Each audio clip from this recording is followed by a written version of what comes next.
Ya Rasulullah, wahai Rasulullah, lam araka tasumu syahran minas syuhur ma tasumu fi Sya'ban.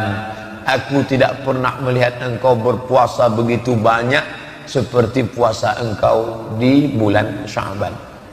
Kebetulan kita hari ini jatuh pada tanggal 2 Sya'ban.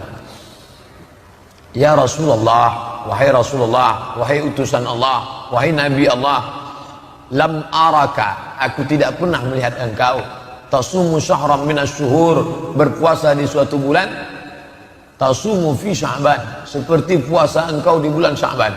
Artinya dibandingkan bulan yang lain, Muharram, Safar, Rabiul Awwal, Rabiul Akhir, Jumadil Awwal, Jumadil Akhir, Rajab, puasa engkau lebih banyak di bulan Sya'ban. Kira-kira alasannya apa? Itu menunjukkan Usama ibnu Zaid dekat sekali dengan Nabi. Dia tahu Nabi makan, Nabi tak makan, Nabi puasa, Nabi tak puasa. Dia tahu bahwa Nabi puasa bulan ini lebih dari bulan yang lain, menunjukkan kedekatan yang luar biasa. Ini juga menunjukkan bahwa sahabat Nabi itu tidak menelan ajaran Islam bulat-bulat. Nabi puasa, puasa ajalah, usah tanya-tanya, nanti banyak tanya Nabi marah masuk neraka. Yang tidak boleh banyak bertanya itu kalau pertanyaannya tidak ada alasan dan hanya untuk bertanya-tanya macam Bani Israel. Lembunya warna apa? Kira-kira sudah dipakai untuk membajak atau tidak? Kira-kira umurnya berapa? Pertanyaan yang tidak membawa kepada amal. Pertanyaan skolastik. Pertanyaan hanya untuk wacana saja. Pertanyaan hanya untuk bertanya-tanya, mengetes-ngetes, menguji orang. Adapun pertanyaan yang efeknya berdampak kepada amal, ini menunjukkan bahwa antara Nabi dengan sahabat Nabi itu ada hubungan yang sangat erat. Ini juga menunjukkan sahabat itu tidak takut sama Nabi walaupun umurnya jauh. Jadi kalau sebelum hijrah dia lahir 7 tahun, berarti saat Nabi hijrah umurnya 7 tahun. Waktu Nabi hijrah umurnya 53 tahun. Bapak bayangkan ada umur anak 7 tahun, 8 tahun, 9 tahun, 10 tahun berdialog dengan orang berumur 53 tahun. Mungkin itu antara, bukan lagi ayah dengan bapak, tapi antara cucu dengan kakek. Menunjukkan sahabat Nabi itu tak takut dengan Nabi. Nah sekarang sebenarnya banyak yang mau saya tanyakan sama Ustaz itu tadi. Kenapa tak tanya? Takut saya nengok muka Ustaz itu. Berarti Ustaz itu tidak macam Nabi. Nabi sahabat tak takut. Bertanya dia. Beda sedikit takut sama segan. Segan itu mungkin karena wibawanya, karena hormatnya.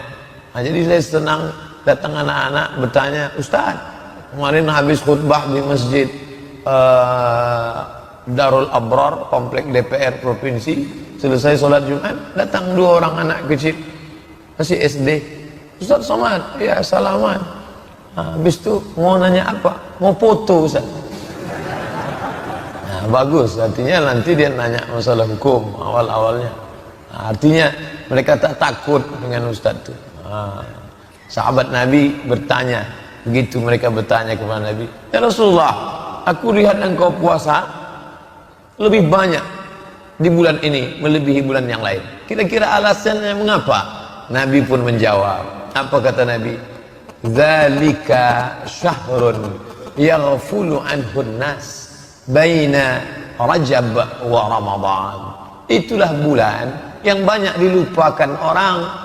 Dia terletak antara bulan Rajab dan bulan Ramadan. Bulan Rajab orang ingat. Kenapa orang ingat bulan Rajab? Karena bulan Rajab disebut dalam Quran, walaupun tidak secara teks, tapi secara isyarat ada. Inna iddatas syuhuri indallahi 12 syahran fi kitabillah. Sesungguhnya jumlah bilangan bulan di sisi Allah yang tertulis dalam kitab Allah ada 4, ada 12. Minha arba'atun hurum. Ada 4 bulan haram. Dijelaskan dalam hadis Zulqa'dah, Zulhijjah, Muharram, Rajab. Bulan Rajab semua orang ingat. Orang jahiliyah pun memuliakan bulan Rajab. Sampai-sampai mereka tidak mau membunuh bapaknya, membunuh orang yang membunuh bapaknya. Jumpa dia dengan pembunuh bapaknya, takkan dia hunuskan pedang. Kenapa? Karena ini bulan Rajab, bulan mulia, haram berperang. Bulan Ramadan bulan Ramadan, semua orang tahu bulan Ramadan. Kenapa? Fihi lailatun khairum min alfi syahrin. Karena di dalamnya ada satu malam kalau beramal lebih baik daripada 1000 bulan. Tapi ada satu bulan yaghfulu anhun nas, banyak orang melalaikannya. Beramal di bulan yang dilalaikan orang, pahalanya besar. Beramal di saat waktu orang lain lupa, pahalanya besar. Contoh, malam semua orang tidur, wan nasu niyam, semua manusia tidur. Makanya pesan Nabi, wa tusalli fil laili wan nasu niyam, salatlah engkau di tengah malam ketika orang sedang tidur. Karena beramal pada saat orang lalai itu pahalanya besar. Samalah seperti pada saat malam Idul Fitri. Malam Idul Fitri itu kadang SMS kita tak sampai pagi. Kenapa? Karena semua orang mengucapkan selamat Idul Fitri, selamat Idul Fitri, selamat Idul Fitri. Tapi pada saat orang lalai, di situ jaringan lancar. Maka carilah ketika orang lalai. Dunia ini sekarang hampir tak ada orang lalai. Di tengah malam kita anggap orang lalai, orang menjerit-jerit di tengah jalan. Gol! Hampir tak ada orang lalai. Tidak ada orang lalai untuk mengisi dunia, tapi lalai kepada Allah Ta'ala banyak. Carilah saat-saat orang lalai itu. Ini amat sangat penting. Sekarang orang banyak melalaikan Allah di saat ini. Ini beribadah. Ini terisyarat, tertulis isyarat bahwa beribadah pada saat orang lalai keutamaannya amat sangat luar biasa. Sekarang Pak Ustadz, banyak orang lalai waktu khotib naik mimbar.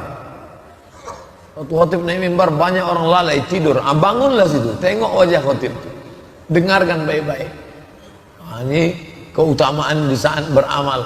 Alasan yang kedua, kata Nabi SAW, bulan itu, pada saat bulan yang orang lalai, bulan Sya'ban itu, apa dia? Allazi, yang pada saat itu yurfa'u fihil a'mal, turfa'u fi'il a'mal. Pada bulan itu diangkat catatan amal manusia. Wa uhibbu an yurfa'a amali wa ana sha'im. Aku ingin ketika ila rabbil alamin, turfa'u fihil a'mal ila rabbil alamin. Pada bulan itu distangkatlah amal orang selama setahun kepada Allah Subhanahu wa taala. Wa uhibbu an yurfa'a amali wa ana sha'im. Aku ingin, aku suka, aku cinta ketika amalku itu diangkat, aku dalam keadaan berpuasa. Imam Ibnu Rajab Al-Hambali dalam kitabnya Fathul Bari, Syarah Sahih Al-Bukhari, Imam Ibnu Fathul Bari ada dua. Satu Fathul Bari ditulis oleh Imam Ibnu Hajar Al-Asqalani. Satu lagi adalah ditulis oleh Imam Ibnu Rajab Al-Hambali. Imam Ibnu Rajab mengatakan, amal diangkat itu 3 kali. Amal harian, amal mingguan, amal pekanan, amal tahunan.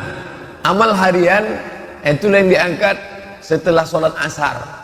Makanya utama beramal sholat berjamaah, sholat asar. Sholat asar berjamaah, sholat sama dengan malaikat. Sholat subuh berjamaah, sholat sama dengan malaikat. Lau ya'lamuna ma fil atamati was subhi, kalau andai dia tahu pahala sholat subuh berjamaah, la atauhu mahabwan, mereka akan datang walaupun merangkak. Malaikat yang menjaga malam tadi, dia akan naik pada subuh ini, gantian dengan malaikat yang turun pada saat subuh. Mereka akan berjaga untuk siang menjelang asar. Nanti waktu asar, buku catatan amal dari sholat subuh ke sholat asar itu diangkat. Nah, ini amal harian, kata Imam Ibnu Rajab Al-Hambali. Kemudian ada amal pekanan, itu saya tak sebut mingguan. Minggu diambil dari kata minggu, artinya hari menyembah Tuhan. Sedangkan kita sebut pekan, sepekan. Kenapa pekan? Karena biasanya satu pekan ada pekan, yaitu selama 7 hari. Jumat, Sabtu, Ahad, Senin, Selasa, Rabu, Kamis. Maka pada hari Kamis dianjurkan berpuasa Kamis. Aku ingin pada saat amalku sepekan itu diangkat, aku juga dalam keadaan berpuasa. Dan ada amal rapel selama 1 tahun, catatan full, yaitu amal kita dari sejak mulai Ramadan tahun lalu, Ramadan, Syawal, Zulqa'dah, Zulhijjah, Muharram, Safar, Rabiul Awal, Rabiul Akhir, Jumadil Awal, Jumadil Akhir, Rajab. Maka selama 11 bulan diangkatlah catatan amal kita pada bulan Sya'ban. Wa uhibbu an yurfa'a amali wa ana sha'im. Aku ingin ketika amalku itu diangkat, aku dalam keadaan berpuasa. Pada saat amal harian dilaporkan kepada Allah, Allah bertanya kepada malaikat. Allah bertanya bukan Allah tak tahu. Allah bertanya dalam banyak ayat, dalam banyak hadis. Allah bertanya, begitu cara Allah mau ngasih tahu kepada orang yang tak tahu. Saya mau kasih tahu ke mahasiswa, tapi saya ingin bagaimana supaya mereka mendengar jawaban saya ini menjadi segar, ada rasa ingin tahu. Karena beda antara informasi yang saya sampaikan begitu datar dengan yang saya pancing dulu. Tahukah kalian siapa orang yang paling rugi? Ketika saya katakan gitu, bukan berarti saya tak tahu. Saya ingin memberitahu kepada mereka dengan cara memancing keingintahuan, dengan cara bertanya. Maka Allah bertanya kepada malaikat, hai malaikat, ketika engkau bawa buku catatan hambaku itu tadi, mereka sedang apa? Mereka sedang sholat asar berjamaah, ya Allah, bersama dengan kami. Itu amal harian. Amal pekan, sepekan. Ketika kalian bawa catatan amal hambaku itu 1 pekan, mereka sedang apa? Mereka sedang puasa hari Kamis, ya Allah. Begitu juga dengan tahunan. Ketika kalian bawa buku catatan hambaku itu selama setahun, saat kalian angkat amalnya, dia sedang apa? Kata malaikat menjawab, mereka sedang berpuasa, ya Allah. Mereka tahan makan, mereka tahan minum, mereka tahan mata, mereka tahan nafsu syahwat, padahal istrinya halal, padahal makannya halal, padahal minumnya halal. Apakah mereka pernah melihat surgaku? Tidak. Apakah pernah mereka merasakan nerakaku? Belum. Apakah pernah mereka melihat aku? Tidak. Ternyata mereka sudah sampai pada maqam ihsan, an ta'budallaha ka'annaka tarahu fa in lam takun tarahu fa innahu yaraka. Engkau sembah Allah, engkau beribadah kepada Allah seakan-akan engkau melihat dia, walaupun engkau tidak melihat dia, fa innahu yaraka, tapi engkau merasakan sedang dilihat oleh dia. Dan orang paling merasakan ihsan itu ketika sedang puasa. Ketika sedang sholat, orang ihsan, tak berani dia menggerakkan biji matanya ke atas karena dia sedang merasa dilihat, dipandang Allah. Pada saat orang melaksanakan ibadah umrah, dia sedang ihsan, tak berani dia mencabut bulu hidungnya, tak berani dia mencabut rambutnya, tak berani dia mencabut duri di pokok kayu, tak berani dia membunuh binatang, karena dia sedang merasakan ihsan, pengawasan Allah SWT. Maka pada saat puasa, tak berani dia makan, tak berani dia minum, tak berani dia berpikir yang tidak-tidak, tak berani dia berkata-kata bohong, dusta, sia-sia, lara. Kenapa? Dia sedang berada dalam pengawasan Allah Subhanahu wa ta'ala. Maka alangkah baik, agung dan mulianya ketika di awal-awal ini kita kaji hadis ini, mumpung masih di awal bulan Sya'ban. Maka hadis ini yang kita kaji diriwayatkan oleh Imam An-Nasai dalam kitab Sunan, diriwayatkan oleh Imam An-Nasai. Status hadis hadisun hasan, hadis hasan. Di sisi lain, hadis ini juga memberikan kabar gembira bagi ibu-ibu yang banyak hutang puasa di tahun lalu. Tahun lalu tinggal puasa berapa hari? Tinggal 30 hari. Banyak betul, sampai 30 hari mengandung, menyusukan anak. Jadi seorang suami tahu, sadar betul dia juga sebagai suami mengingatkan istrinya, dia juga sebagai anak. Kita ini laki-laki sebagai suami 1 kali, sebagai anak 1 kali, sebagai abang 1 kali, sebagai adik 1 kali, sebagai paman 1 kali. Ada perempuan di sekitar kita, ada beberapa perempuan yang itu di bawah pengawasan kita. Bukan kita dicari orang pada saat mau menikahkan anak kemanakan saja, tapi juga adalah sebagai laki-laki yang bertanggung jawab terhadap ibadah mereka. Kita ingatkan adik kita, kamu punya anak, ya, sedang menyusukan anak, ya, puasamu tinggal kemarin 30 hari. Itu tanggung jawab kita. Jangan sampai kita biarkan mereka sehingga kita mendapat gelar dayus. Muhammad dayus ya Rasulullah. Siapa itu dayus ya Rasulullah? Alladzi yuqirru su', membiarkan anak kemanakannya, membiarkan saudaranya, membiarkan adiknya melakukan perbuatan buruk. Perbuatan buruk bukan hanya tidak menutup aurat, perbuatan buruk adalah tidak mengqadha puasa. Maka kita ingatkan, ini bulan Sya'ban nih, keutamaannya banyak, maka engkau qadha puasamu yang lalu. Lupa. Sejak Syawal sudah 11 bulan tak mengqadha puasa.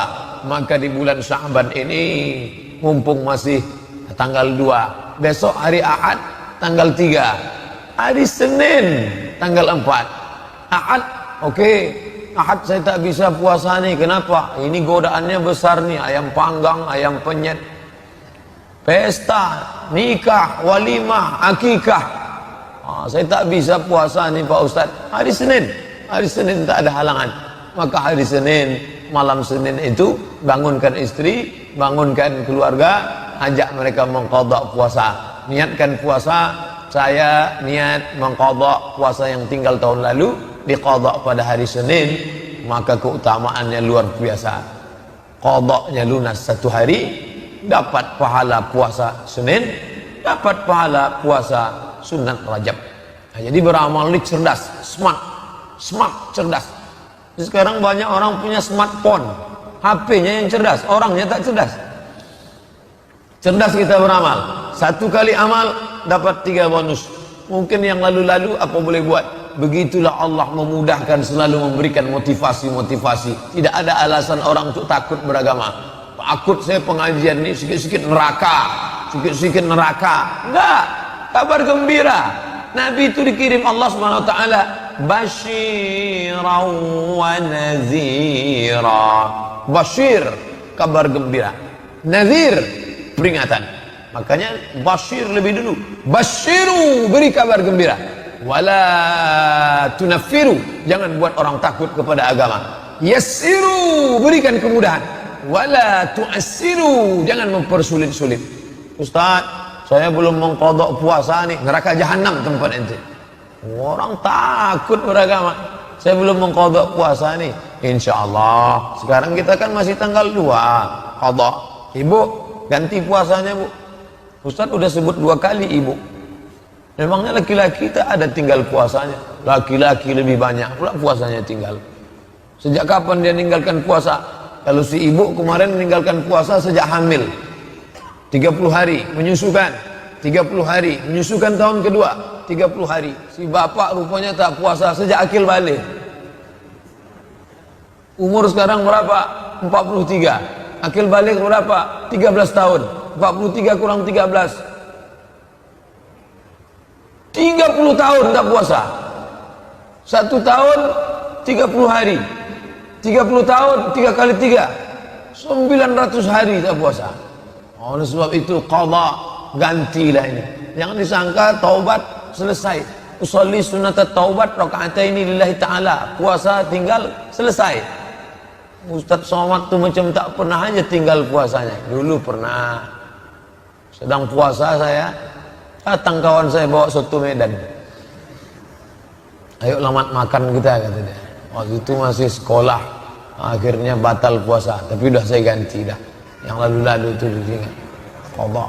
Oleh sebab itu, maka mungkin kita masa lalu pernah meninggalkan puasa, maka kita qadha. Wa man kana minkum maridan, siapa yang sakit, au ala safarin, atau musafir, itu juga diganti. Fa'iddatum min ayyamin ukhar, ganti di hari yang lain. Oh berat ini Pak Ustaz. Islamnya agama berat ini Pak Ustaz. Dia tidak berat. Dia ingin kita sehat. Qadha saja istiqamah. Senin Kamis 8 hari dalam sebulan. Senin Kamis 8. 10 bulan 80 hari. Tambah Rajab, tambah Sya'ban full, maka bisa dia setahun itu 100 hari, bisa lunas puasanya. 1 tahun 100 hari, 9 tahun 900 hari. Orang yang tak puasa selama 30 tahun pun bisa lunas. Badan sehat. Ternyata makanan yang kita makan itu semuanya mengandung racun. makan apel, apel tidak busuk, tidak dimakan ulat, dibelah, tak ulat. Coba jambu air di belakang rumah kita belah, berulat. Kenapa apel tak berulat? Karena disemprot pestisida, racun. Padi, dulu padi dimakan wereng. Kenapa padi sekarang gemuk-gemuk, berasnya enak? Rupanya padi pun bercampur racun pestisida, menggumpal di dalam darah, menjadi cancer, C-A-N-C-E-R, cancer kata orang barat. Orang kita payah menyebut cancer. Kenapa Pak Fulan? Kanker. Ini apa obatnya? Ternyata orang barat sudah menemukan obatnya, namanya terapi. Mereka takut makan obat, efek samping. Dimakan ini muncul penyakit lain. Maka mereka temukan terapi dengan cara menahan makan. Mereka tak tahu puasa, mereka sebut dengan fasting terapi. Fasting, tak makan berat, tak makan gandum, tak makan roti, tak minum susu. Pokoknya yang makan berat mereka tinggalkan. Selama berapa hari? 8 hari dalam sebulan. Dengan demikian, maka tubuh itu sendiri yang akan memakan racun-racun yang menggumpal di dalam darah, dalam daging, sehingga racun dimakan oleh tubuh. Itu mereka sendiri yang menemukan. Saya ketika ditunjukkan kertas ini ke saya, Ustadz ini ada terapi baru, katanya bagus, tahan makan selama 8 hari dalam sebulan, maka badan kita akan sehat. Subhanallah, Masya Allah. Ternyata Nabi kita sudah mengajarkan itu. Bapak-bapak yang punya banyak hutang puasa di masa lalu, istiqomahlah dengan Senin Kamis, Senin Kamis, Senin Kamis. Bagi yang sudah, ini makin menguatkannya. Bagi orang beriman tak ada pengaruh. Informasi dari orang kafir itu tidak mempengaruhi amalnya sedikit pun. Hanya sebagai pembanding saja, dia hanya akan tersenyum mendengar cerita ini. Tapi bagi orang yang mula-mula beramal, yang masih mempertanyakan, kalau saya buat ini saya dapat apa? Kalau saya tak buat ini saya dapat. Nah, itu. Jadi masih beramal, Ustadz, pahalanya apa? Efeknya apa? Tapi bagi orang yang sudah sampai pada tingkat ridha Allah, semua itu dia laksanakan untuk mencari ridha Allah. Saya tahu Bapak Ibu berlevel-level. Ada yang sudah sampai pada maqam ridha, tapi masih ada lagi pada masa level untuk mencari pahala. Semuanya itu diayomi oleh Islam.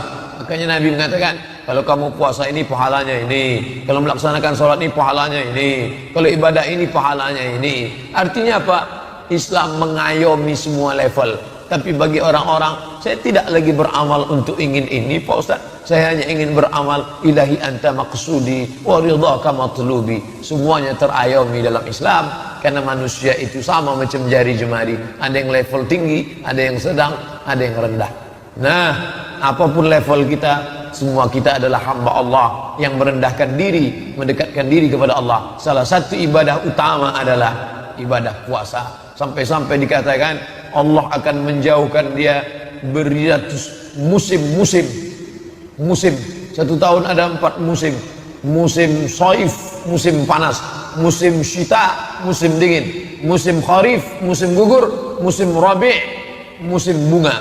Maka orang yang berpuasa, Allah sudah menjauhkan dia dari sekian puluh musim, bertahun-tahun dari neraka jahanam.